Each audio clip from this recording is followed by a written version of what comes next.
जयपुर में अजमेर जाने वाले हाईवे पर रात को एक बड़ा हादसा हो गया। ढाबे के बाहर खड़े एलपीजी सिलेंडर लदे हुए एक ट्रक में पीछे से केमिकल भरे हुए टैंकर ने टक्कर मार दी। इसके बाद इस टैंकर की केबिन में आग लग गई। आग इतनी भयानक थी कि उसने कुछ ही पलों में जो ट्रक था जिस पर एलपीजी सिलेंडर लगे हुए थे उसे अपनी आगोश में ले लिया। धीरे धीरे कर जो आग है वो पूरे इस ट्रक में फैल गई। इस ट्रक में 330 सिलेंडर लदे हुए थे और धीरे धीरे कर जब आग की लपटें ट्रक में बढ़ने लगी तो इस पर जो है वो सिलेंडर जो रखे हुए थे वो ब्लास्ट करने लगे। 330 में से 200 से ज्यादा सिलेंडर में ब्लास्ट हुआ। सिलेंडर के टुकड़े काफी दूर दूर तक जाकर गिरे। आप यहां पर देख सकते हैं कि किस तरीके से जो एलपीजी सिलेंडर हैं उनके टुकड़े दूर दूर तक दिखाई दे रहे हैं।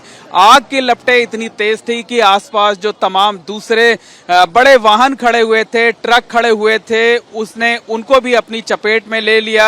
आग की वजह से तमाम दूसरे वाहन भी जलकर राख हो गए। इसके साथ साथ जो सिलेंडर के टुकड़े थे वो यहां से गुजर रहे जो वाहन हैं, दूसरे वाहन हैं, उन पर जाकर के गिरे।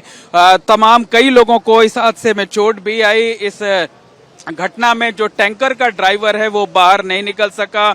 मौके पर ही उसकी मौत हो गई। उसका जो पूरा शरीर था वो जलकर राख हो गया। देर रात उसके शव को एसएमएस हॉस्पिटल की मार्चुरी में पहुंचाया गया। और आप ये देख सकते हैं कि किस तरीके से यहाँ पर जो ट्रक था, ट्रक का क्या हाल हुआ है। इस तरह से लग रहा है कि जैसे खिलौने वाली कोई गाड़ी हो और उसको किसी ने कुचल दिया हो। तो ये हादसे वाला ट्रक है जिस पर एलपीजी सिलेंडर लदा हुआ था। इसके साथ साथ आप देख सकते हैं कि बगल में एक ट्रक खड़ा हुआ है, उसका केबिन पूरी तरह जलकर राख हो चुका है। पीछे की तरफ एक ट्रक खड़ा हुआ था वो जलकर राख हो चुका है। और धमाका इतना जबरदस्त था कि चारों तरफ अफरा तफरी मच गई। कई किलोमीटर दूर तक जो है वो धमाके की आवाज सुनाई दी।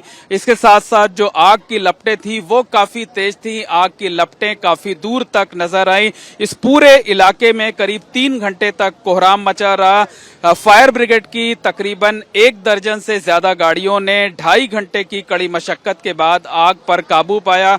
राहत की बात यह रही कि ये जो टैंकर है जिसने ट्रक को टक्कर मारी थी उसमें जो केमिकल भरा हुआ था वो लीकेज नहीं हुआ, वो बाहर नहीं हुआ। नहीं तो ये हादसा और भी बड़ा हो सकता था, तबाही और भी ज्यादा हो सकते थे। और बताया ये जा रहा है कि ये ट्रक यहाँ पर ढाबे के बाहर खड़ा था और ये जो टैंकर था, टैंकर को आरटीओ की एक गाड़ी दिखे थे। आरटीओ की गाड़ी दिखने के बाद उसने अपने टैंकर को ढाबे के बाहर खड़ा करने की कोशिश की। तेजी से भागने के चक्कर में वो खड़े हुए ट्रक से टकरा गया और उसके बाद ये हादसा हुआ। तो सबसे पहले जो आग है वो इस टैंकर की केबिन में लगी और आग की लपटें इतनी तेज थी कि ड्राइवर को निकलने तक का मौका नहीं मिला। तो तकरीबन आधा दर्जन जो वाहन हैं वो आग की चपेट में आ गए। कई वाहन तो ऐसे हैं जो पूरी तरीके से राख हो चुके हैं।